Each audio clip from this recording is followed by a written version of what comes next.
Hello. How are you? Well, they put everybody right up at the front. Go where you feel comfortable because it doesn't matter. I don't mind if people sit further back. Did I see you were you here last week? No. Okay. Look familiar. These are outlines of what's going to be. I just going to put some around.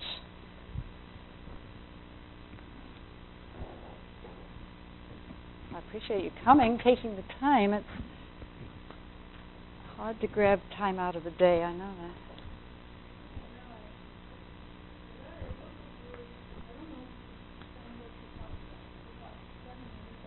Kiss your dentist goodbye, I wrote one on xylitol initially, which nobody was interested in. So then I wrote Kiss Your Dentist Goodbye, which was more. Cool. And that was really a book written for people who are desperate, people who floss and brush and do everything that they're told to do, and they still have problems. And I couldn't stand to hear these stories. And I'm not a writer, so it took me a long time to do that book. The book I'm working on now is more probably for this audience of Natur-Tyme. It's about prevention, true prevention. And you wouldn't necessarily need all the items that the other book promoted, because if you begin before you have problems, it's a whole bunch easier. And that's what's so sad, but I think I had to get the attention of people so that it was actually good that first book got a lot of people's attention, and it's helped a lot of people, and they've told their families, and so.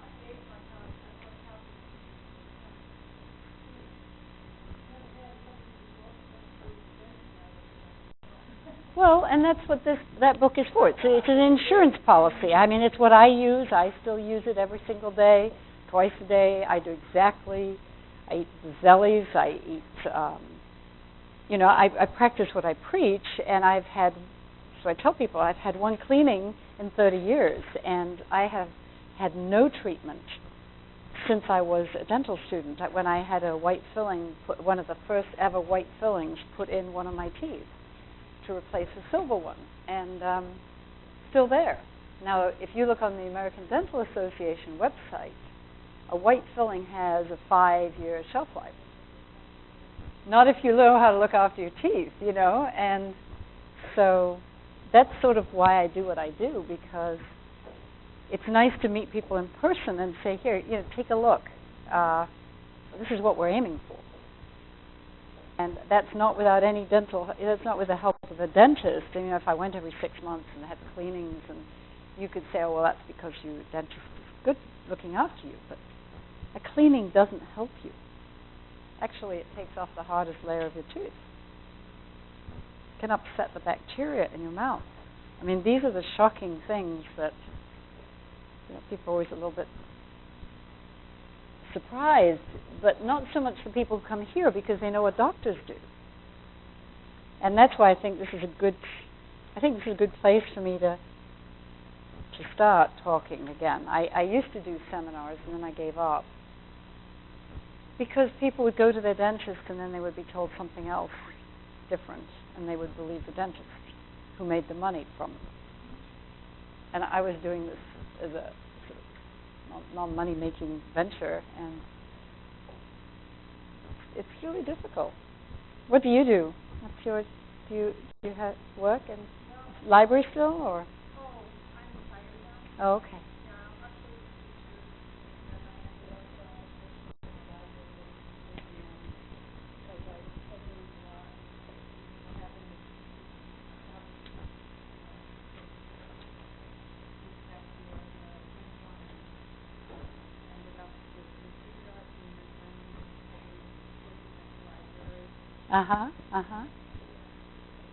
Well, I probably could learn to be. I need to learn to be a better teacher. I know that. I mean, one of the things I want to do next is put this information so that people can learn My whole purpose is to empower people to look after their own health, their own dental health. And I believe that when they do that, they will find they impact their body health long term. And the more I do this, the more I didn't start with that in mind, but now I think I'm actually saving the world from chronic diseases. So.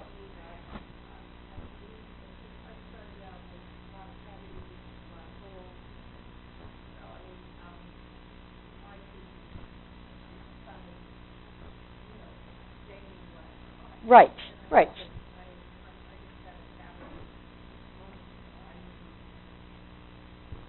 A new cavity?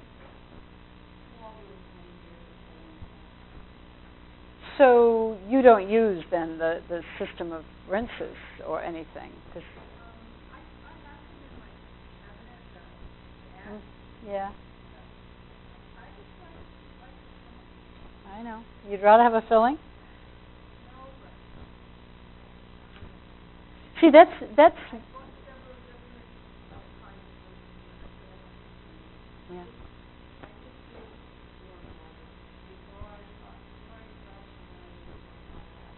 Yeah. The only thing I'm going to say to you is that what started with one, it's a disease. I mean, it's not. It doesn't just happen on one tooth. It's going to happen all around. It's just a matter of timing. It's preventable. It's reversible.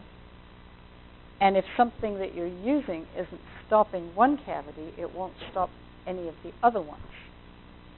And, I mean, again, maybe I should keep this for the seminar, but a tooth, in case we don't get to it, a tooth structure it's built of incredible, I mean, the tooth isn't just like a stone and you just put a little filling in there. It's arches of these prisms. I mean, they all rest one on another. And when you take out even one or two of them, you wreck that tooth. There's no such thing as just a small filling because the tooth is damaged now and is more likely to break. But daily use of the things that were in that system can prevent that from happening. And I know, I mean, what do you worry about most with the fluoride? I mean, I'm an anti-fluoridationist. I definitely don't want to drink it.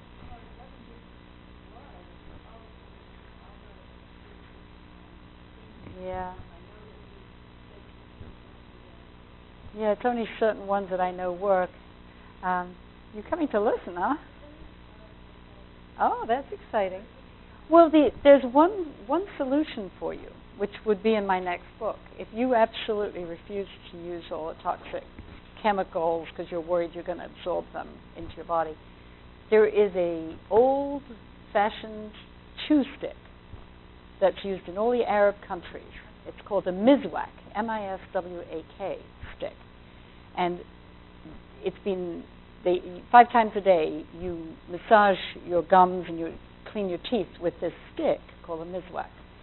And what you will find, for years, I mean, this has been going on for thousands of years. People have used this miswak stick. It's actually clipped from a bush, some sort of tree that grows in Arabia.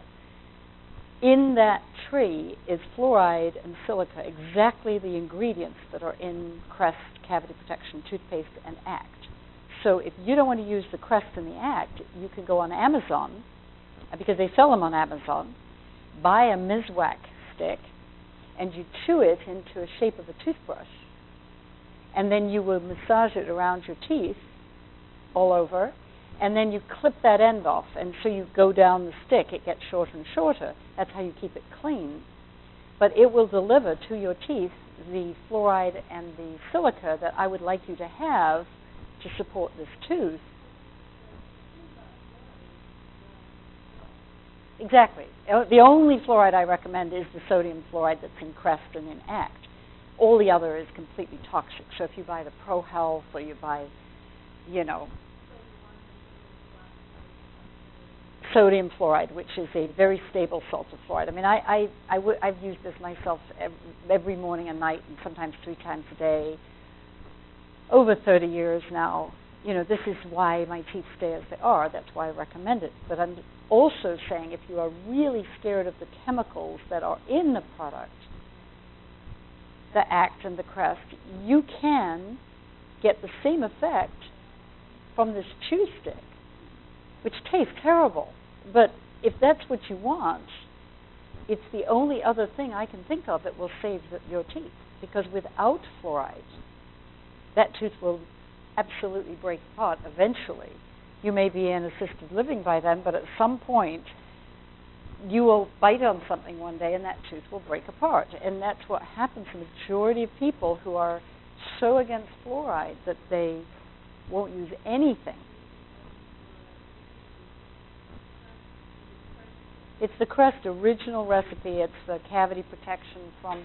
It's a $2 tube, and it's usually on the bottom shelf of, grocery store, Walgreens or something.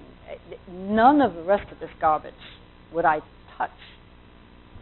It's the only paste I can honestly recommend. It's the only paste that rebuilds teeth, actually puts minerals back into teeth. And we're not going to talk about fluoride today. I haven't got time, but because you're here first, fluoride really does act as it's what they call a catalyst to pull minerals into the teeth. It's like a magnet to get minerals to go into your tooth.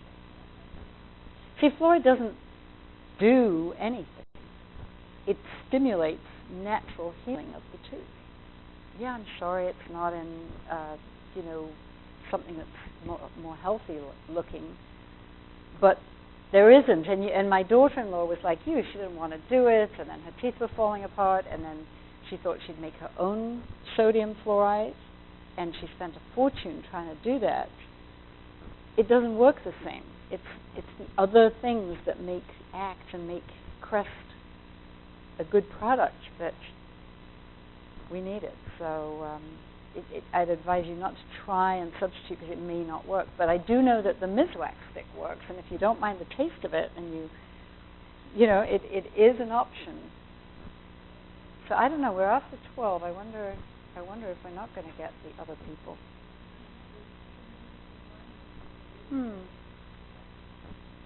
Well, I think we're going to start because it is 12. I know it's just two of you, but I'll shut the door and we'll see how we go. I won't shut it completely, but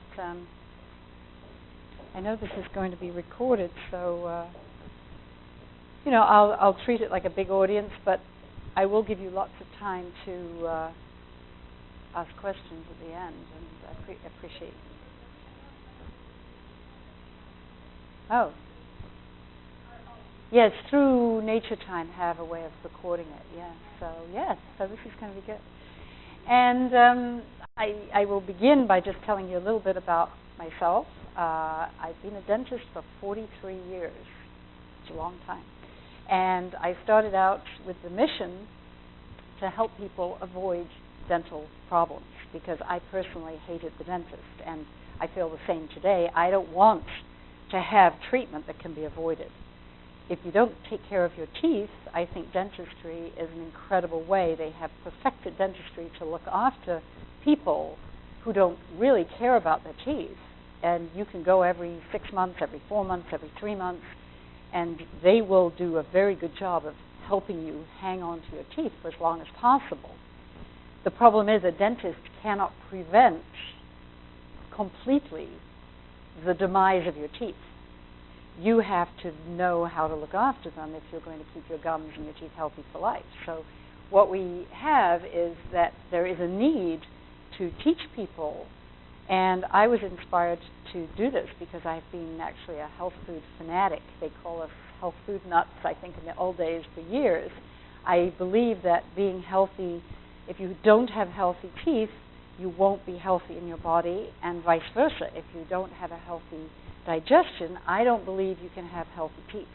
So I believe this whole thing is a two-way street, and the longer I live, the more they prove that. So I've been educating people for 30 years or longer, actually I would say probably 40 years, as soon as I discovered there were ways to help people enjoy oral health. And I am very passionate about it because I think it's so important.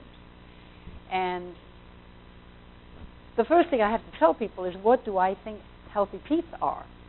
Healthy teeth in my book are teeth that stay healthy all the time, all through life. Ideally, you start with a little baby who has beautiful teeth. They grow up to be a young child with beautiful teeth. They grow up to be an adult with beautiful teeth. And throughout their entire life, they need no treatment, no help beyond what they do for themselves. They should go to a dentist. I don't want to be misunderstood. I think you should have an annual exam to make sure everything is healthy, and that your dentist should be on your side to tell you, look, we've got a cavity starting, look, you've got some gum problems, and then you go home and you fix them yourself. That is my absolute goal for everybody, that you are supervised by a knowledgeable dentist, but that you know what to do to reverse gum disease, that you know what to do to reverse cavities early enough so that you can make a cavity go away. And these are the things that most people really don't know. So you should have no decay. Your teeth should stay strong for life. They should be white and shiny. And that means natural, healthy, your own teeth. And a lot of people don't think that's possible. They think they were born with yellow teeth, or their teeth are getting yellower. And the answer, in my opinion, is not bleaching your teeth, but actually looking after them so they become stronger. So no treatment, they're comfortable, your gums are healthy, you have no plaque, you have fresh breath, and you keep your own natural teeth for life. And that is my goal for anybody who wants to be educated for what I teach. The really sad point, and the reason that I am doing what I do, is that people don't understand that the bacteria that start on a baby tooth stay with you for life unless you change that bacteria. We have a fingerprint of different kinds of bacteria unique to each one of us. They start right on the first baby tooth. Teeth bacteria can only multiply on teeth. So when a baby has no teeth, there are no multiplying tooth bacteria in the child's mouth. But the minute that first baby tooth grows into the mouth, bacteria can start multiplying on it. Where's that tooth bacteria going to come from? It comes from someone that cares for that child who has teeth or had teeth.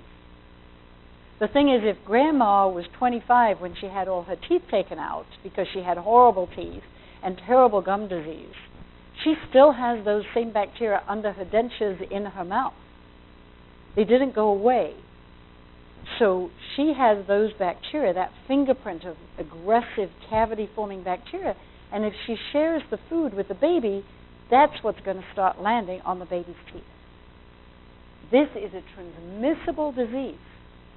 Mothers usually are the ones that pass it to their children, but it can be passed from spouse to spouse, friend to friend, people who share food together with the same fork or the straw.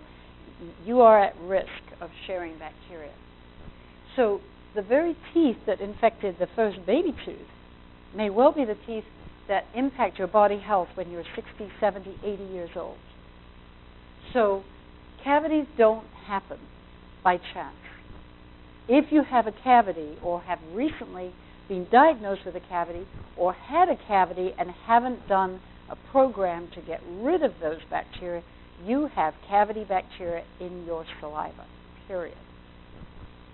So children with cavities grow up to be the teens, and we right now have an epidemic of cavities in 2-year-olds. And 2-year-olds at daycare can pass these bacteria between each other, between siblings. 17-year-olds, 80% of 17-year-olds in this country have tooth decay. I mean, that's incredible. Line up 10 teenagers, only 2 of them have decent teeth that have no cavities, no fillings, no sealants, nothing. Sealants do a real good job of masking the infection, but they haven't changed the bacteria in a child's mouth. They've just blocked off the grooves in these teeth. And then when you get to be adults, 2 out of 3 people have gum disease. Every 3rd person in the store If you grab 3 of them, 2 of them have gum disease and probably don't even know it. And that gum disease can affect their heart, their digestion, their joints, their brain, and they don't even know they're walking around with it. So this is, again, the real problem. And what I've discovered is that when you go to the dentist and you have a cavity, very rarely will you ever be told what I just told you. Usually people are told, oh, you've got a family history of bad teeth. You know better because you know where that family history came from. Family kissing, family sharing food. They're living in a small space. They'll tell you ate too much sugar. Well, there were studies done in the 50s where they took lab rats and they bred them so they had no bacteria. They had to do it. It was quite a process because they had to breed these animals so they were devoid of any bacteria. And then they fed them sugar all day long, sugar water, on demand, constantly. Absolutely no cavities. Then they introduced bad bacteria, the cavity-forming bacteria. And whoosh, cavities everywhere. What's more, the cavity bacteria spread to the pups, to the next generation. So it isn't sugar by itself that's the problem, and I'm working on my next book, which is going to be explaining that I don't think sugar is nearly as much of a problem as the infection. And people don't understand how this infection is transmitted. So, you know, sugar may be part of the problem once you have the cavity bacteria because it feeds them. But the bacteria are far more important. It isn't that you're getting old or that your fillings are getting old. You can have old fillings and be old just like me, and nothing happens to them if you keep your mouth healthy. The problem for most people is by the time they get to 65 or beyond, the fillings start to be deteriorating around the edges because our mouths, as old people, start to get more acidic. And acidic mouths grow more of these bad bacteria. If you keep your mouth alkaline, you have less of them. So the more acidic your mouth as you get older, as you get grouchier, as your mouth gets drier, the more bad bacteria, the more cavity-forming, tooth-eroding bacteria you will have in your mouth. Never think you got a cavity because you missed an appointment. I've missed lots of appointments, and I might miss appointments for the rest of my life. I don't expect to get a cavity because I know how I look after my teeth. When you are confident, I'm still saying you should go for an exam once a year, but it isn't a missed appointment that's your problem. It's these cavity bacteria and what you're feeding them, how acidic your mouth is, because we know those 3 things all work together.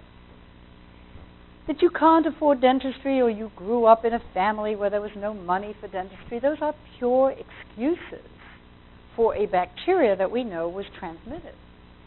Bad flossing, lack of flossing.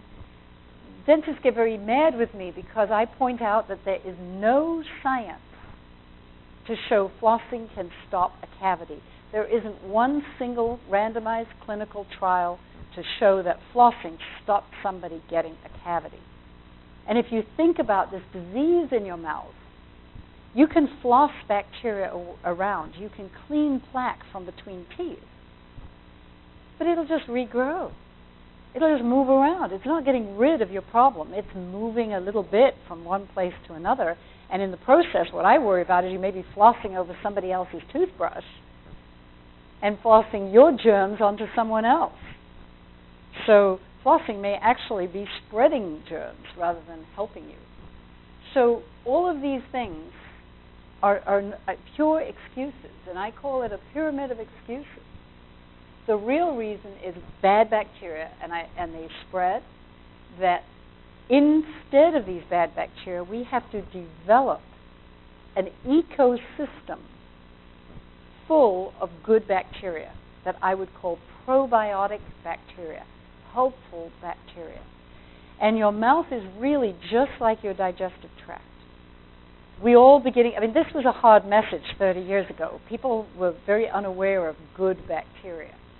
But today, I think the message is easy, especially in a place where we are today here. You understand good bacteria. the value of fermented foods, the value of good, balanced digestion. Well, it's the same in your mouth. In our mouths, we have approximately 1,000 different kinds of bacteria. And the good ones protect your teeth. They actually resist infection by bad bacteria. So if your teeth are covered with good bacteria, they will throw away the bad bacteria, won't let them stick to your teeth. They protect your teeth from temperature change. So if your teeth are sensitive to hot and cold, you've got problems because you're missing the good bacteria that are there to protect you. The good bacteria also protect your teeth from chemicals. Now, you may not want to use some of the mouthwashes and things, but the chemicals that attack your teeth can be in spicy foods. It can be in very acidic foods, cider vinegar, very destructive to teeth. You need this healthy, what's called biofilm, which is a collection of good bacteria that group together, mesh between a protein network, and are they a cover that is supposed to cover your teeth and protect you from strong acids, vinegars, the things that might hurt your teeth, temperature changes, eating ice, and those things. So instead of worrying only about infected, bad biofilm, which we will call plaque, we have to be equally worried about developing a healthy protective layer that is there to protect your teeth. And that means that using inappropriate toothpaste, if it's really scratchy and abrasive, if it's full of sand that's at a coarse grind, or even salts and things that are too coarse, they might upset the biofilm of your mouth. And that's one of the reasons that I worry about people who go home and start making homemade toothpaste. It may be too coarse. That's the reason I don't make a toothpaste, because I view this as a very difficult process. You pick up baking soda, make it into a little powder and paste, you may dissolve all the proteins off your tooth and leave your tooth like naked and just ready to pick up a bad infection, to be sensitive. So I am not a big fan of baking soda, making your own toothpaste with unknown things, even essential oils and strange stuff that we haven't got any proof about. I am not in favor of using those things unless you are sure of what you're doing, and that is that you've done this, or people have done this in your family, advise you, it's worked for them for generations, and they've never had a cavity, they've had healthy gums, they have nothing wrong with your teeth. So, point number one, check who's giving you advice and look at how good their teeth are. Because if that person's got one tooth of their own, whether it's a dentist or somebody in a health store that's making their own tooth powder, how good is their advice? Do they use it themselves, and how many of their own natural teeth do they still have left? Because I know lots of hygienists who give out information and they have hardly any of their own healthy front teeth. They have gum disease. Some of them have implants, and they're young. I'm not going to take advice from anyone that doesn't do it themselves and know what they're doing. And that would be whether it's a stylist for my hair or anything, particularly my teeth. So what we have discovered is this incredible help that can be given to change this infection, and it's this product called xylitol. And xylitol, I will go through a little bit more detail in a minute, but they discovered back in the 70s that if a mother got xylitol chewing gum and ate the equivalent between 5 and 10 grams of xylitol, and that would be 5 to 10 pieces of chewing gum, depending on whose chewing gum you're chewing, because not all chewing gum has as much xylitol as others. And what you really want to do is have 5 times a day some xylitol. So you would like to have at least a gram in each piece of gum. And these mothers ate the xylitol chewing gum for a year before their child was a year old. They actually started in the 3rd trimester of pregnancy, and they continued until the children were a year old. And these researchers looked at the babies that were born from these mothers, and the mothers had really bad teeth. They didn't have the fillings done. They didn't have fluoride. They had mouths full of problems. Just eating that xylitol was able to stop the transmission of disease from the mothers to the babies. Whoa. Why isn't every mother told this? Especially mothers who don't like the dentist, have bad teeth, and don't want to transfer this to their children, or they can't afford to get their teeth fixed. Doesn't matter. Just eat the xylitol for a year. They actually did it then with mothers who ate it for 2 years, and they got an even better effect. They had even less transmission. Then somebody had the brilliant idea of how about wiping erupting baby teeth with xylitol. And in the store here they have granular xylitol. You can buy that for about $10. And you can make a little solution and just wipe it on the erupting baby teeth. And what do we find?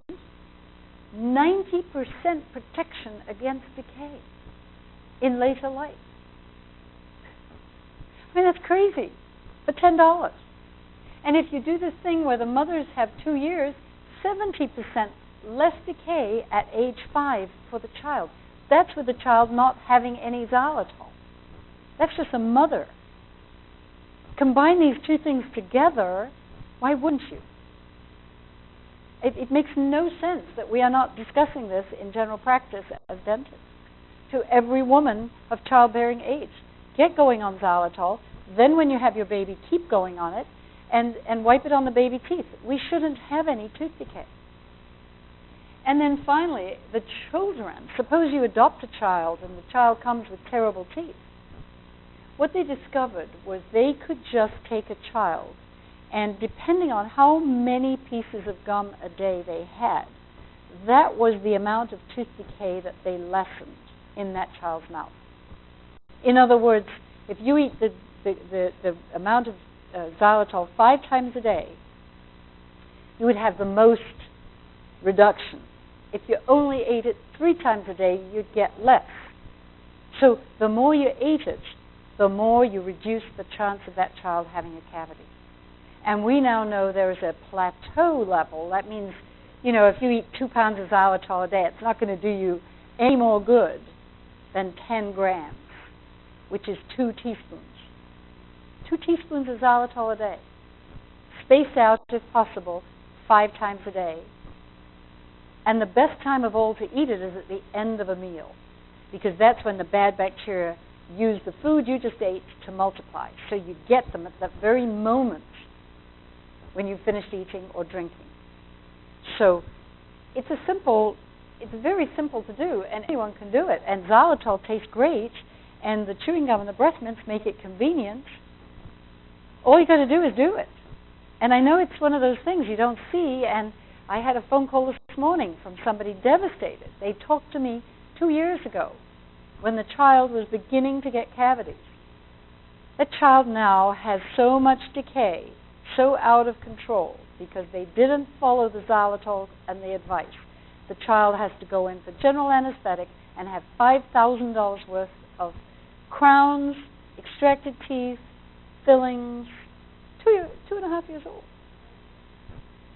And it could have been avoided with I'm not blaming anybody, it's just so sad that this mother had talked to me but got no support from her dentist. Most of it said, oh, that doesn't work, or it isn't going to work. And I plea with mothers who have seen this work, we have to get together, because this is outrageously difficult to watch. So we've talked already about how parents infect children, siblings infect siblings, either in the house or outside the house at daycare. How toothbrushes get infected. I think toothbrushes, again, you'll read in my new book, I believe that toothbrushes are absolutely swarming with bacteria in most people's houses. And if you park it right next door to somebody who has a gum problem or a cavity problem, the chances are you'll pick that up. For goodness sake, please be careful of storing toothbrushes near people with bad teeth. If you go travel to grandma's house, You may want to leave the toothbrush in the garbage when you leave and have a new one. If you're fighting cavities or gum disease, be aware that your toothbrush is an important tool, but it can easily become one that is working against you. And again, I'm sad that dentists generally talk about infected toothbrushes. They talk about changing it every 3 to 6 months if you have a cold. Why if you have a cold? Strep mutans is a very similar bacteria to the sore throat bacteria. It's another kind of the same kind of bacteria. If you do a study and you look under a brand new toothbrush, if you bought a brand new toothbrush today, brush somebody who's got cavity bacteria in their mouth and look at it, it is now, after one use, swarming with those bacteria. And don't tell me you run it under hot water, because that doesn't do a thing. You have to clean it. And the only things I know clean toothbrushes so they're clean are actually Listerine, which is essential oils, eucalyptus, menthol, and thymol in alcohol, or bleach. Now, I know hydrogen peroxide is used a lot. I wouldn't, because I'm concerned about it getting on your mouth and in your mouth. So, cleaning your toothbrush, probably a good Thieves essential oils, something like that. Drying it really dry helps, but at least be aware that toothbrushes are a real problem. Well, Listerine is made with eucalyptus, menthol, and thymol, and it's in alcohol. And I know that that works because we have done studies and looked under a microscope. The only 2 studies that I know on this were done with bleach and with Listerine. And people may not want to use either of those products, and I understand. I'm thinking that what Listerine really is eucalyptus, menthol, and thymol, which is sort of a Thieves type essential oil in some alcohol. So you could make that and it would probably work. I like to tell people the science, and then I like to tell them why that probably worked and what I wouldn't do, and that's about as far as I can take you. But just be aware. Be very aware of your toothbrush. Now we're going to get on to why do some people have worse teeth than others. We sort of know already how to prevent this, but I think most people want to know why they have a problem. And I'm going to talk about the reasons why, because it helps people understand. And they're usually like, oh yeah, now I understand. And one of the things often forgotten is that your mouth, funnily enough, is connected to your nose, to your sinus, to your throat, and actually to your ears, because your ear tubes go out at the back of your throat into your ears. And this is another reason why children who have a lot of sinus problems, or adults who have a lot of sinus problems, often have very bad plaque problems. And it's because the infections and the molds and things that are in their sinus can become a part of the problem in the mouth. So if you are somebody who suffers nose or sinus problems, you're going to have to be more careful of your mouth than somebody who doesn't. The other thing is children who have a lot of ear infections, when you know how the ear tubes go out from the back of your throat and how the sticky bacteria, the infected bacteria we talked about on the teeth, would go up the eustachian tubes into the ears, and we talked about how xylitol makes these bacteria disappear, it's hardly a surprise that children who have xylitol and healthy teeth are half as likely to have ear infections in their younger years. So if you have a child who has had ongoing ear infections and ongoing antibiotic use, and you've got to the end of your rope with, why does this keep happening? Think about cleaning the mouth with xylitol. Also, you can buy a xylitol nasal spray and clear the sinuses with xylitol. Chances are these ear infections will disappear. They're all connected. And as you get older, sinuses still play a problem. Ears are usually because our eustachian tubes change in angle and drain better. But people have acid reflux as they get older. It will acid reflux up into the mouth, and what we were talking about a minute ago, do you remember when we were talking about how your mouth is acidic, you're going to grow more of the bad bacteria? Acid reflux promotes more of the bad bacteria. So acid reflux is intimately connected with bad teeth. Suggestion, again, I go back and we talked about the usefulness of good bacteria in the mouth. I would recommend for somebody with acid reflux, work on developing the probiotic, some fermented foods, limiting your sugars, limiting some of the carbohydrates in your diet, so that you're reducing the amount of sugars that are feeding these bad bacteria, and at the same time really focus on trying to alkalize your mouth as much as possible with xylitol. And I would give a person with acid reflux the idea of working on their digestion with probiotics. The other interesting thing in the mouth, at the back of your tongue, are bacteria, very specific bacteria, that turn the nitrates that come from eating green leafy vegetables, salads, and spinach, and the green leafy beet greens and beets too. They produce nitrates, which come through in your saliva into your mouth. There are bacteria at the back of your mouth that turn those nitrates into nitric oxide, and then that nitric oxide, when swallowed, goes down to actually make your stomach acids more acidic, which will help reduce acid reflux, funnily enough. Usually acid reflux are bad bacteria growing in a not quite acidic enough environment. So it's quite the opposite of what the doctor would recommend, which is some kind of purple-colored pill. I would suggest to you to try limiting sugars, xylitol, probiotics, and eating a healthier diet with more green leafy vegetables or beets. And you might well find you control the acid reflux, and that will benefit your teeth as well. So it's so connected, it's incredible. And what we are aiming for, and we talked a little bit earlier, is this whole profile or fingerprint, which will be exclusive to you, but it is a generalization that we want healthy bacteria in the mouth. We have to weed out, just as you do in your garden. You can't just sit there year after year and your garden's going to look healthy, right? You have to take care of it. You have to water it. And in the mouth, that's not getting dehydrated, trying to keep your mouth moist. It's weeding out the weeds that will grow if we're not careful. That's what xylitol does for you. It weeds out the weeds. You also have to feed the good bacteria. You have to feed the flowers in the grass. Guess what? Xylitol feeds the flowers in the grass. So what do you do when you go to traditional chlorhexidine? You've got gum disease and your dentist prescribed Peridex or chlorhexidine. You have just taken a blowtorch and you have just eradicated your garden.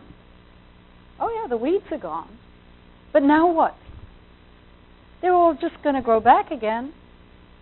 Same thing if you put an antibiotic down the side of your gums. It may help, it gets rid of the weeds. But now what?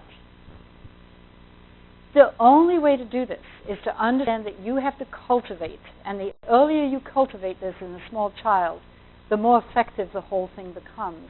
But it's never too late, never ever too late. Even with dentures, it's never too late. You have to cultivate a healthy garden of bacteria.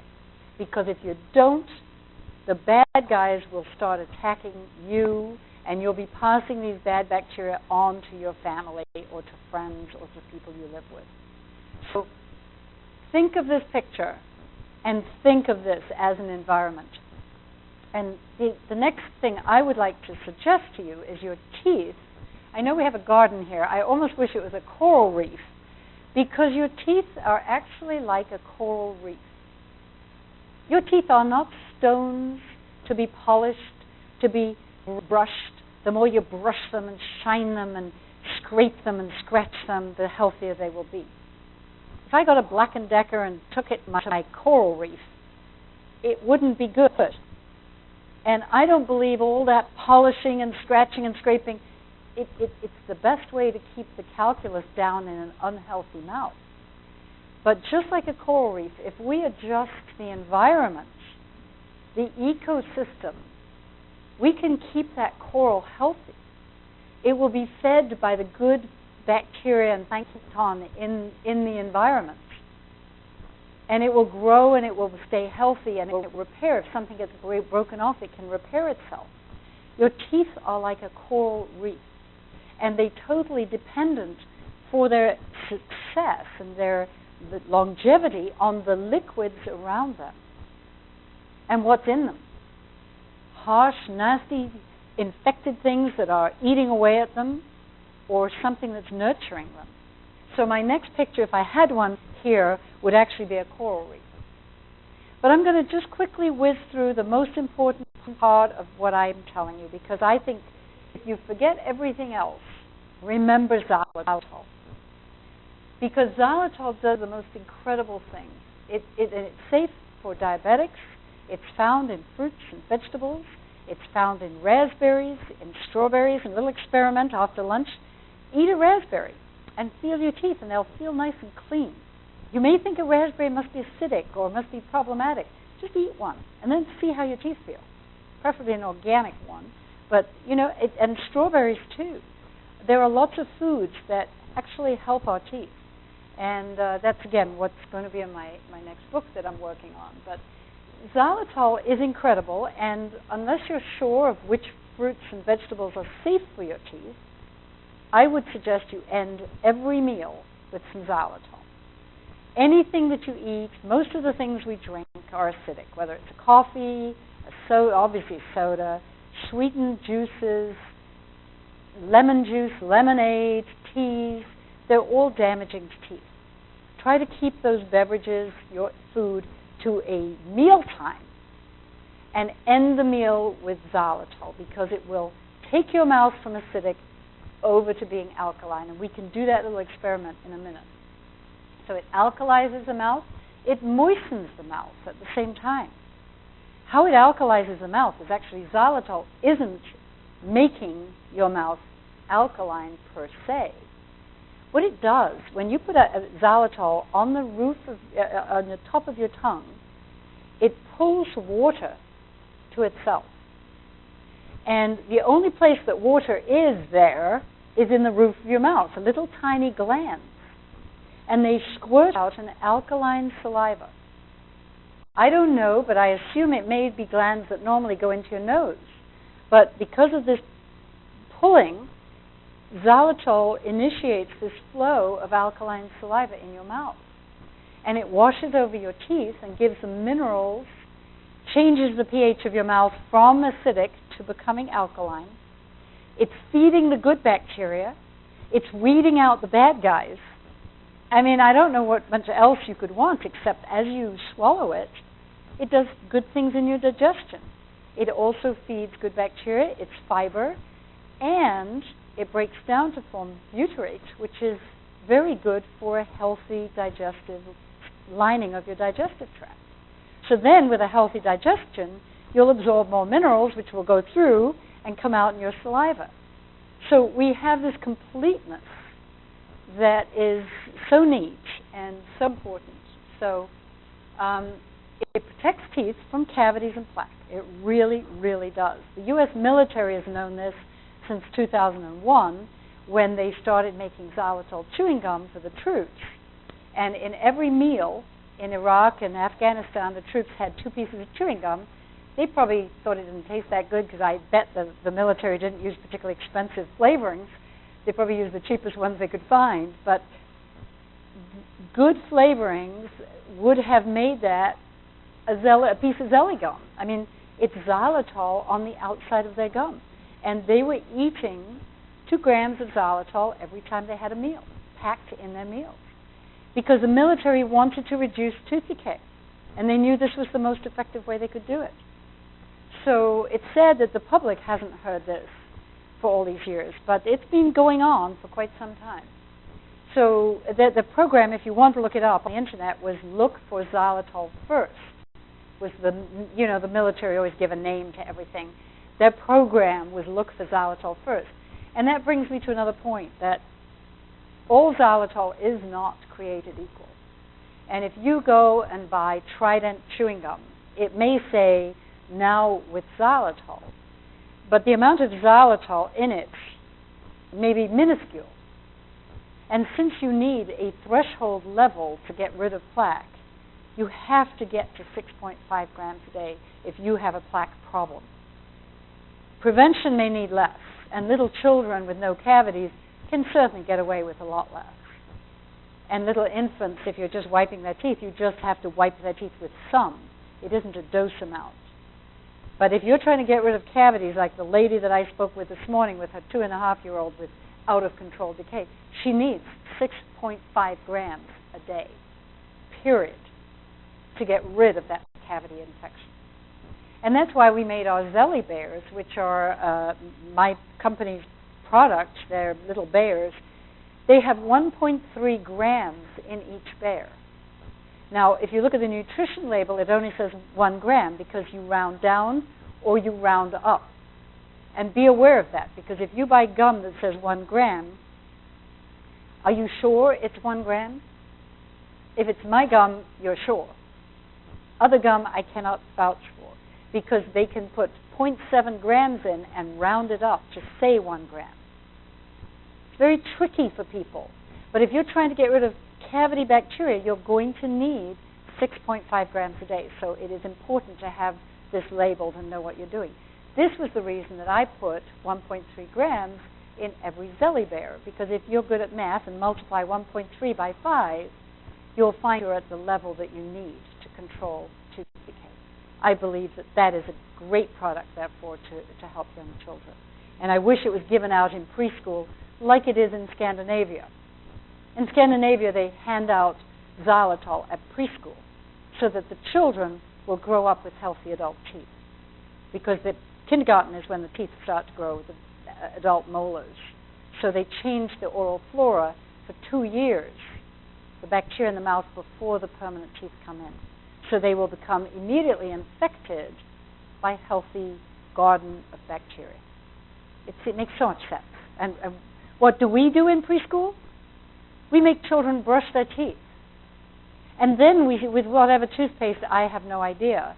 And then in the preschool I visited, they store all the toothbrushes together in a little box. You are now educated enough to know that's a horrendous idea. So we've gone through this whole thing of xylitol. It's something that pregnant women the world over have done for years and used. My own daughter, just about to have a baby, has been taste testing Zellie's xylitol products for the whole of her pregnancy. And, you know, what I recommend is that the parents get on this program, and grandparents, if they can persuade the grandparents as soon as possible before the baby is born, that you definitely want to get a child onto a xylitol program before their molars erupt, before their permanent molars come in the mouth.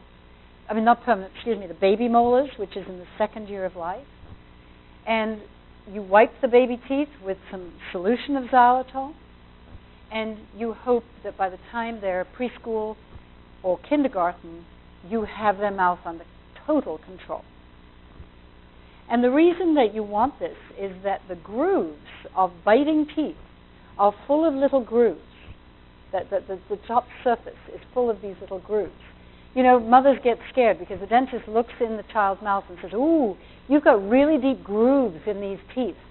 We better get sealants on them."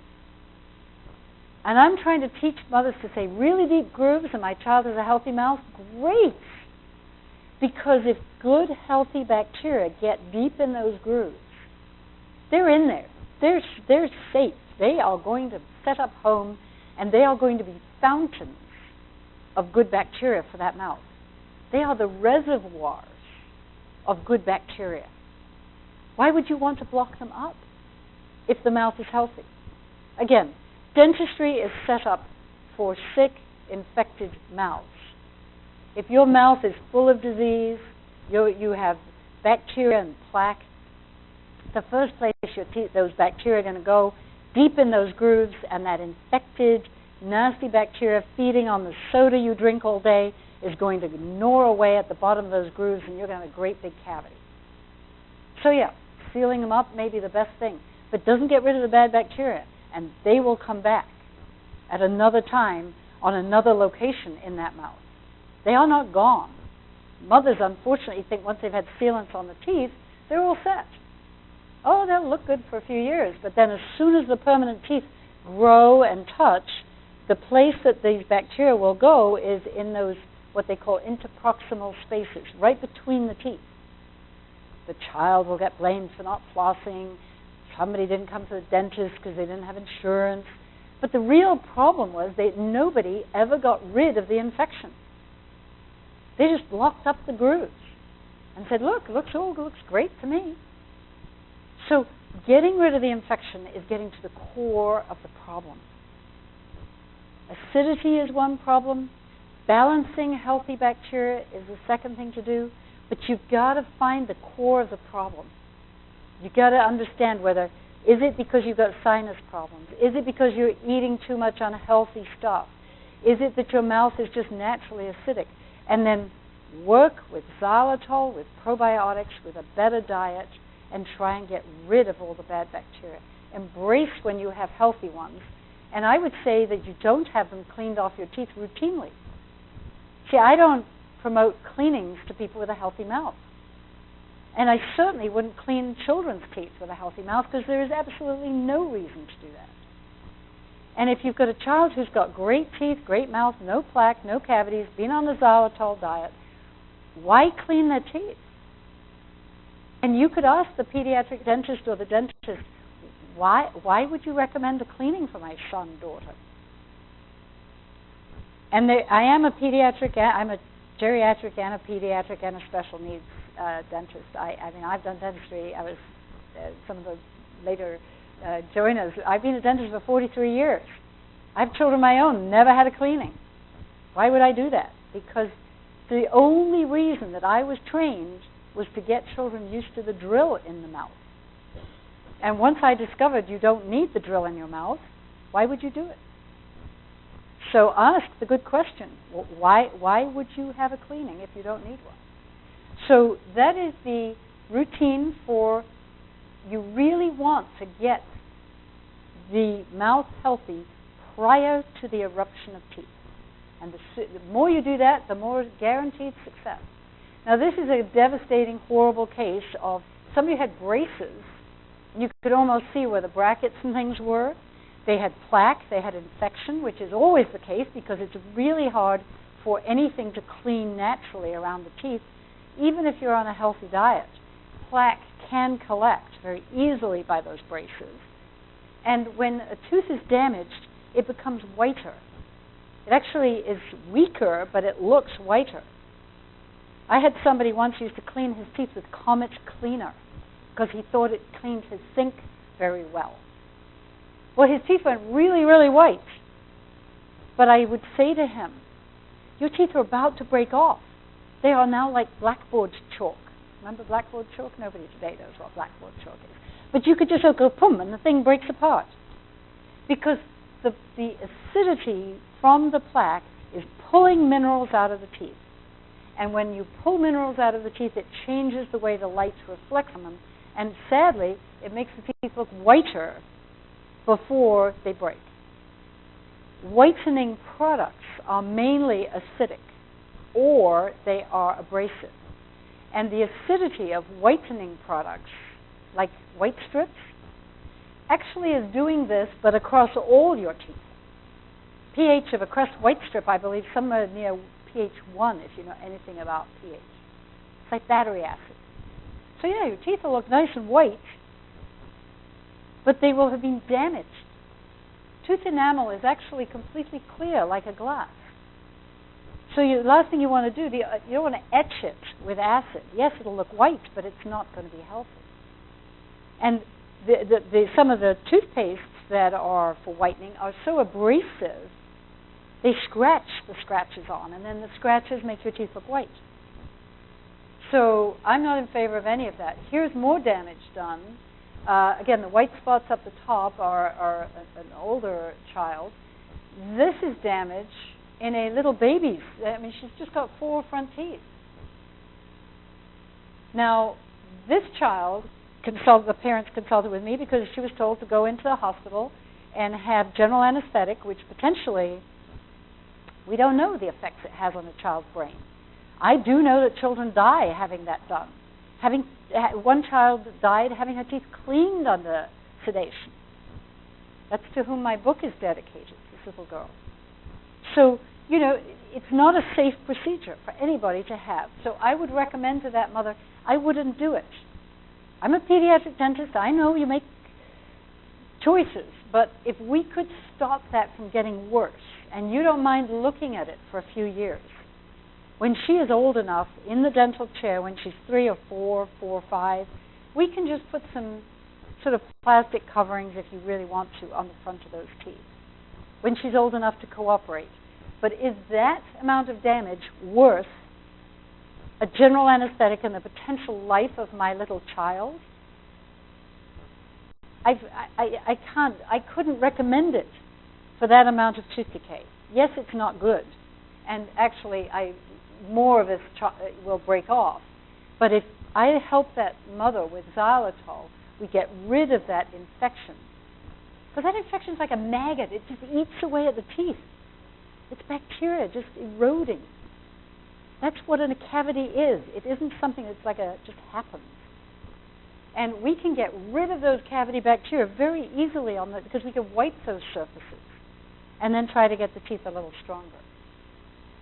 And I think you heard me mention about baking soda as a problem, because there is, underneath the bacteria, there is a layer called pellicle. And it's again, one of the things that people don't always understand.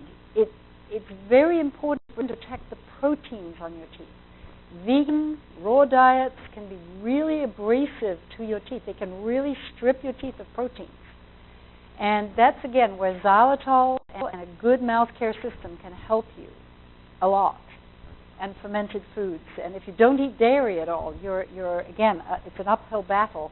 So try not to strip your teeth of the proteins that they need. If you're a vegan diet, or you're not eating anything much in the way of proteins, or if you have a very acidic mouth, or you have a very dry mouth, the less cleaning you need, the better for you. The more probiotics I think you need, and the more xylitol you will need to help you. Because I want you to grow a healthy protection. And this is where I brought some eggs that I soaked last night in some vinegar, just for a few hours, just to show you how, do you see that I could actually poke at that eggshell? Do you see how it dents and cracks? That was a hard egg, just in a little bit of acidity for a few hours. In fact, this is why people have grooves at the gum line, because they brush their teeth when their teeth are softened by acidity. If I had a toothbrush and brushed this, I could wear the eggshell completely away. And that's what people do. You see, an eggshell is like the enamel on the outside of your tooth. And you will wear it away by brushing it if it is softened by too much acidity in your mouth. And as we said, xylitol gets rid of acidity. So that's why people with acidic mouths need xylitol. And the other reason, people think that coffee stains their teeth. I'm going to show you that when I dip this egg into coffee, because it is so soft, did you see the change in color? In a split second, it went darker. If I leave it in here for half an hour, it's going to be black. The only teeth that darken in coffee are teeth that are weak. So if your teeth are darkening, you know how there's an ad on television, if you're not whitening, they're darkening or yellowing. No. Most people in America have acidic mouths because their diet's acidic, their mouths are acidic. Women's mouths get acidic for 9 months when you're pregnant. Nothing you can do about it. It's your hormones. And when your hormones change again later in life, your mouth will be acidic and dry and more at risk. And without help, your mouth and your teeth will deteriorate. And I can show you my own mouth. I mean, with pH testing paper, all these yellow colors, I don't know if you can see if I stand maybe in the, all these yellow colors are acidic colors where your teeth would be dissolving and being easier to stain. They would be growing bad bacteria. What we want is a nice alkaline mouth. Okay, so here I am, and if you see that, you'll see that I come out being acidic. Right now, talking with you, my teeth are dissolving. If I had coffee, they would be more likely to stain. They're growing the bad bacteria, which are all very scary, unless I know what to do, which is eat a mint. I mean, even 1/2 gram Zellie mint. I'm just going to eat it, chew it up, and I will tell you what I feel right now is that liquids coming into my mouth, and the liquids, as I told you, from the roof of your mouth, they're alkaline, and they're going to pour over my teeth. And if I stop talking for 1 second, hopefully I'll be able to measure and show you this new liquid in my mouth, which is not the xylitol, it's my own saliva, which is now 7.6 plus. So now I'm not worried anymore. My teeth are now remineralizing. Men, young, healthy men, generally have alkaline saliva. It's not fair. But as they get older, their mouths get drier. So they have the same problems, because when you have a dry mouth, you're more likely to be acidic. They also get acid reflux quite easily, a lot of men, especially if they're overweight. So the acidity would come from there. People with sinus problems, and so forth. So just be aware that acidity is a huge, big problem, and when it's combined with dry mouth, it's even worse. So medications that dry your mouth, if your mother's on a medication for heart or something, any kind of, most medications these days dry the mouth. If you have a child on Ritalin, any of those kind of medications dry a child's mouth. Xylitol is a huge help for them to protect their teeth. It's all about balancing. Acid being bad, alkaline being helpful. And when you get older, if you've already got fillings, what the acidity does is it damages around the edge of fillings. And, I always tell people, I put this in to remind me that, when you go to the dentist, if they're not telling you about xylitol and acidity and these things, it's a bit like having a carpenter come to your house and you've got water damage on your floor. And the guy says, oh my goodness, and they do a beautiful job and they fix your floor, take away the damaged floor. And then a couple of years later, you look and you've got this little black mark all around the edge, and you call the guy back, and he says, oh, yeah, it's more water damage around the edge. And he does another beautiful job of fixing up your floor, a little bit bigger patch this time. And then a few years go by, and you see, oh, my goodness, this is all bad at the edge here again. And the guy comes in, and this time he says, oh, my goodness, now we're going to have to dig up the underneath floor. We've got to do a whole new kitchen floor for you now. $15,000, this is going to be a big job. And then you find out that he never turned the water faucet off. So that water damage has been going on from the very first day you had a filling. Or floor damage in this case. But you get the point? I think that 50% of the work done in dental offices in America are repairs. And I believe that those repairs are completely, or most of them, by people who care, preventable. If you don't care, that's what's going to happen. It's a progressive, destructive disease, and it never ends. So you can't say, oh, I'm going to eat healthier. It's more than that. This is a disease. This woman who didn't listen to me this morning with her child was breastfeeding, healthy diet, had read some other guy's book about how to cure teeth, who is not a dentist, who is telling her to eat organ meats and rub this and coconut oil. And if you have cavity bacteria and risk factors, I'm sorry, diet alone is not going to save you. I wish it could. It could save somebody with an alkaline mouth, a young, healthy guy. All he needs if he is for prevention could be that. But women with the risk factors that we endure with acidity, with mouth dryness, or an athlete who's drinking Gatorade, or, you know, there are things that people do. You need help. If you have risk factors, you need help. Otherwise, these ongoing repairs will go on forever. We've covered all of this, and so I will skip through this because this is what I regard as family mouth care. The whole family are involved. The mother this morning with the baby, it's not just her, it's grandma, it's her husband, it's herself, it's everybody. And she was busy telling me how grandma was going to help them pay the $5,000 for the treatment of the dentist. And yet this family felt it was too much money to spend on the xylitol, on the bears. You know, it's sad. It's tragic to me. And that is just because xylitol has not been endorsed like it should be. And I will leave it to everybody to figure out why that might possibly be. Because it makes me very sad and very angry. And I believe that our health system generally, we should reimburse doctors, even if it's half. Let doctors decide, do they want to be here or do they want to be here? Do you want to be a preventive dentist or do you want to be a regular dentist? Or call these people integrated, something else.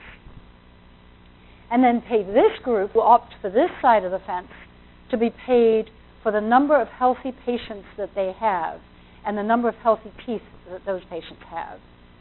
And let the rest of the world go over here.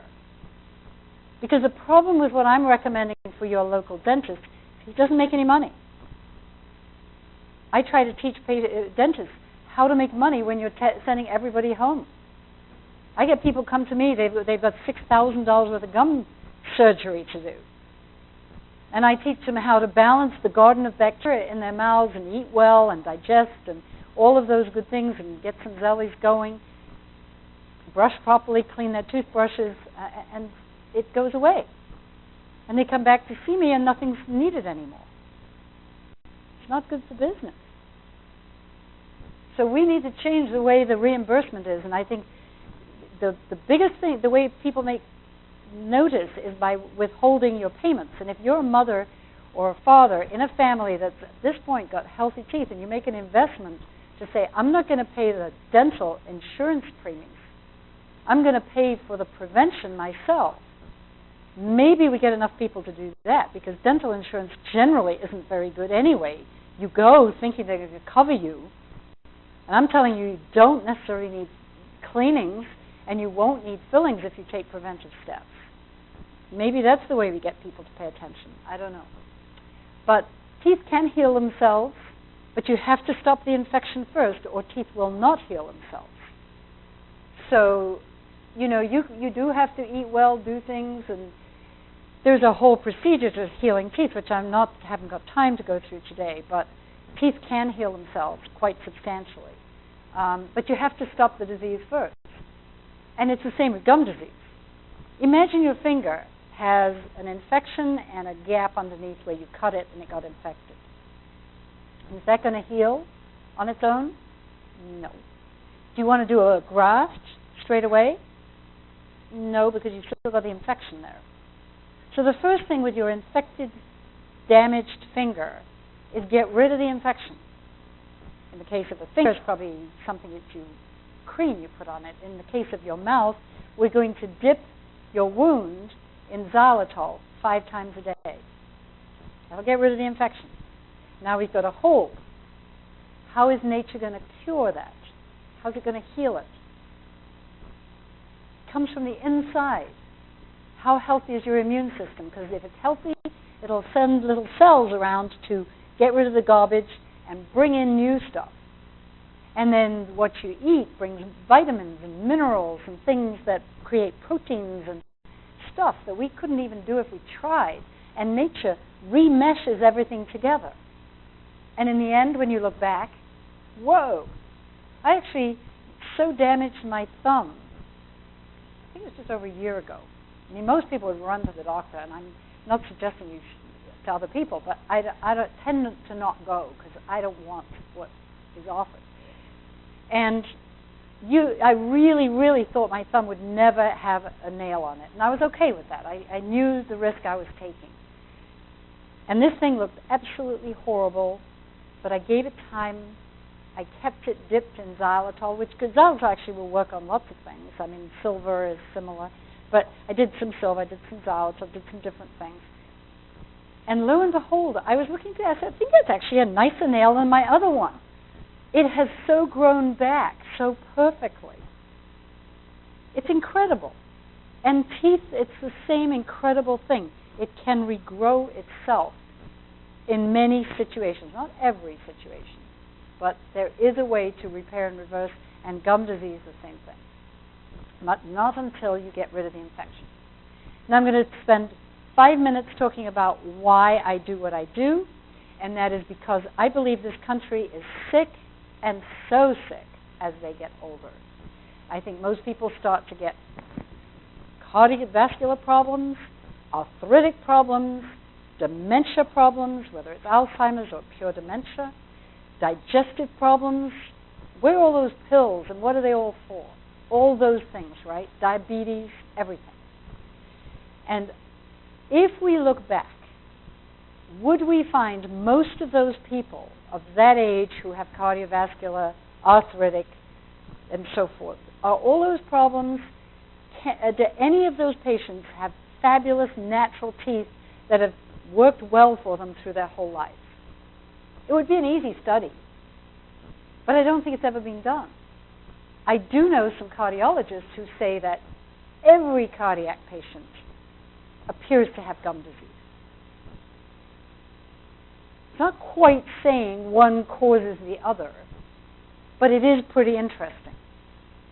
And I have worked with diabetics, and getting their mouths healthier has improved their blood chemistry. Very notable, actually. And they go to this once every so often to this special clinic run by Harvard. And they were so impressed at the changes in their blood chemistry, they said, Ellie, you should call up the clinic and tell them about your system and that we've been on it and this is why everything's getting better. I called the clinic, they couldn't care less. They didn't know what I was talking about. That's not what they were doing. I tried to get to the Thompson Center in Canandaigua, Heart Center. Let's talk to your patients about mouth health. I went to the women, I went to the nurses, I went to everybody I could. Nobody would pay attention.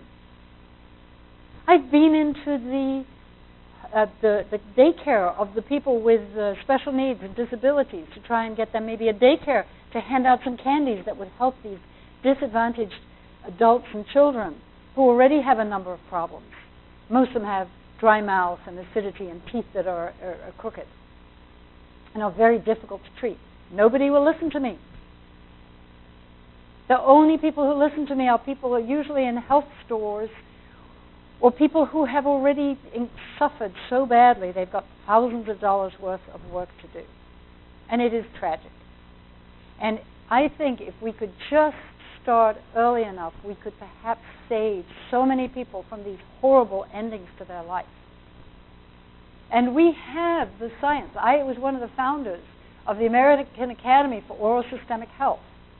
And if you go to that website, one of the other founding members is the most incredible guy. He has put together a bibliography of I don't know how many studies that link these diseases together. And yet still the medical profession, a lot of them and a lot of dentists ignore it, saying there's no causative. They don't have a cause and effect. And yet we have evidence of women with bad gums who the bad bacteria have been found in the placenta and their babies were preterm birth or died. I am sure that women with bad teeth are damaging, that not only their own health, but have the potential to damage or cause preterm birth, which again has, I went to Muscular Dystrophy Association because they're wanting my money. Let's stop some of these women from having preterm birth, but because so much of those problems are created by preterm birth. But there is such a challenge to get this message out, and that is why I do what I do. Because I believe somebody, old, grouchy, and a grandma in my shoes that is prepared to do this is worthwhile venture for me to do. And I hope it is. But you can see we don't have a big group today, and yet isn't the message invaluable and simple and easy? So these are some of the bacteria that are found in the mouth. What happens, and again, gum disease begins with plaque. It begins with the bacteria, the infectious bacteria that we have talked about that xylitol targets. If you have xylitol, the hope is you never have the infected biofilm, and therefore you won't get gingivitis. Gingivitis is an infection of the gums where your gums bleed. The minute that your gums bleed, you damage the elasticity of the gum around your tooth. Your tooth has something a bit like a turtleneck of gum around it, and it's tight. It's not exactly meshed with the tooth. There's a little gap between, but it's tiny. It's like a real tight turtleneck. The trouble is, once this gets infected or irritated, then a bigger gap, still one you probably can't see, but it's a bigger gap forms. And bacteria that are different get down in between the tooth and the gum. And these bacteria are called opportunistic bacteria, just waiting for the opportunity to go there. They like dark places where they're hidden, they don't get moved around, and they don't breathe a lot of oxygen. They're anaerobic. So these opportunistic bacteria are the really, really dangerous ones. And if you've ever got time, just go do some Wikipedia searches on what those bacteria are. There is a test that you can have done. It's called oral DNA testing. And there'll be more of this on my website, but soon. I'm redoing my website. But I think the oral DNA test is a very valuable one for anybody who suspects they have gum disease. They lived with somebody who lost their teeth, you know, or spouse, or their mother before them, or there's a history in your family of dementia. That was in my family. Most of the women in my family had dementia early. Now, my grandmother, I remember, and her sister all had dentures because I was revolted by those things, sitting in water at the side of the bed, thing like that. My mother was 45 when she was told to have all her teeth taken out because she had gum disease. I was a new dental student. I told her, don't do it. I've just learned how to clean your teeth, how we can keep them. My mother is now 93. She has virtually the same number of teeth today that she had when she was 93. She doesn't have them all. She'd already lost a lot. I've well past 45. I've had nothing done since I was at dental school to my teeth. These are all my own natural, healthy teeth. So, did I save my mother from dementia? She's as smart as a whistle. Will I save myself from dementia? I believe so. Because some of these nasty spirochetes might well get into the bloodstream, get into your brain, and can cause brain damage. So there is a connection, a potential connection. So, you know, I'm not just doing this so you'll have a bunch of healthy teeth. I want you to live a healthy old age. I think that if we were healthy, truly healthy, the hundreds may be nothing. And I think that is very important. So, tips for dental visits: you can ask your dentist what they think about xylitol. If they say they've never heard about it or they don't believe in it, they may be misinformed. What age a dental visit? That sort of depends on how much your dentist is going to help you and how much they're just going to do routine dentistry. Because if they're just going to do routine dentistry, taking your baby at 1 year old, I don't think is necessarily in that child's best interest. And that is very heretic. Yes, I want you to go early, but I want you to go to a dentist who is geared for prevention. And somehow we have to find out who that is. And it isn't just because they say dentist at this point. I know too many that send mothers away with very bad information. Cleanings, how often? When you need them. Who needs them? People with infected mouths. If you today listen to what I have said, I would certainly, if you have a cleaning scheduled for next week, I would postpone it. I would get on a xylitol program and maybe more stuff that I recommend depending on what you want. And then, after a month or two, say 6 to 8 to 10 weeks at least, then have your cleaning. If you don't, and your mouth is full now of nasty pathogenic bacteria, you will sit in the dental chair, have your cleaning, you get up to pay the bill at the desk. Remember the ecology of the coral reef? Your dentist has just Black & Deckered the coral reef, and now all the dirty, nasty stuff in the water is just dropping out and going to be reinfecting it. Your teeth will get all reinfected with the dirty bacteria that are in your saliva, up your nose, in your ears, everywhere. There's no point until you have a clean mouth. Then, when you sign the check, your teeth should remain clean and under your control. So, and if your dentist says you've got to come back every 6 months, and if you don't, you're a bad girl, ask where the science is. If I have a healthy mouth, why do I need a cleaning every 6 months? There isn't any science to say you do. And if somebody's telling you that, is most likely from the day it all began with the telephone marketing people. Remember that? When they used to call your house all the time, and you couldn't, it was there. You're too young. But they were the people who started the 6-month recall thing. They were selling telephone marketing to dentists as 6-month recalls. And now they do it with phone apps. So they're just as bad. They just change. So if they want to do treatments, you could find out how urgent. And if you have any time to get your mouth healthy before a treatment, I would highly recommend it, no matter what the treatment is, except, and here is my absolute, I cannot bring dead teeth back to life. I cannot. So if your tooth is dead, deal with it as soon as possible. If your tooth needs a root canal and a crown because it's dead, either take it out or do that. But don't hang around with a dead tooth, because dead teeth are toxic and toxic to your body, and you need to do something about a dead tooth. And that means a tooth that's dead and not treated. We can talk root canals on another day. I'll come back. X-rays. The more treatment you have, the more X-rays you need.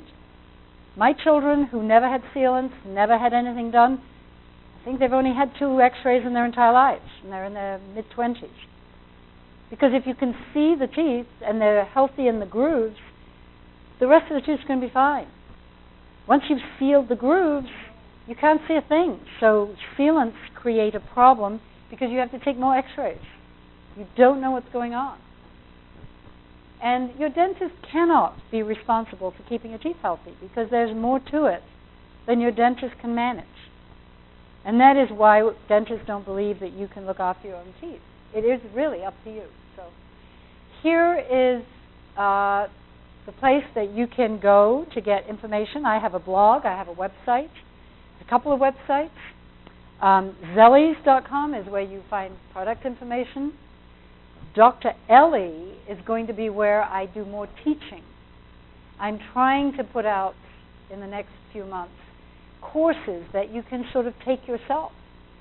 Things like this, with PowerPoint, with maybe some downloadable bullet points, so that you can maybe try to teach somebody you know. With some help from me, we can do it through you. Because I can't teach the world, and I'm running out of time. And if we have teachers who like to teach this, if I give you the tools, maybe you can teach some other people at church, at daycare, at some of your children in your house. We'll try and keep it short and to the point and subdivide it.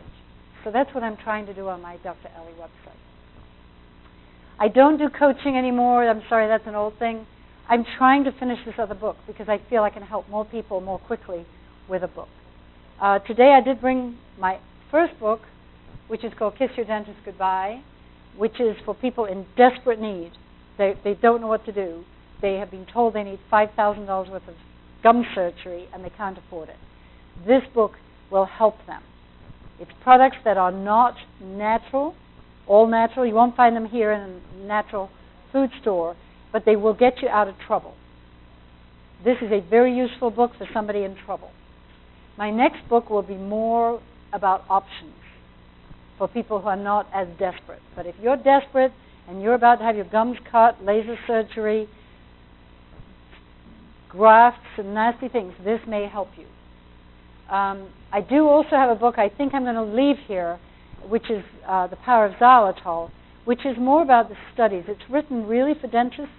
It was written hoping that they might do something with communities, and it was never really adopted, but it is a very deep and detailed expose of all the stuff that we know about xylitol.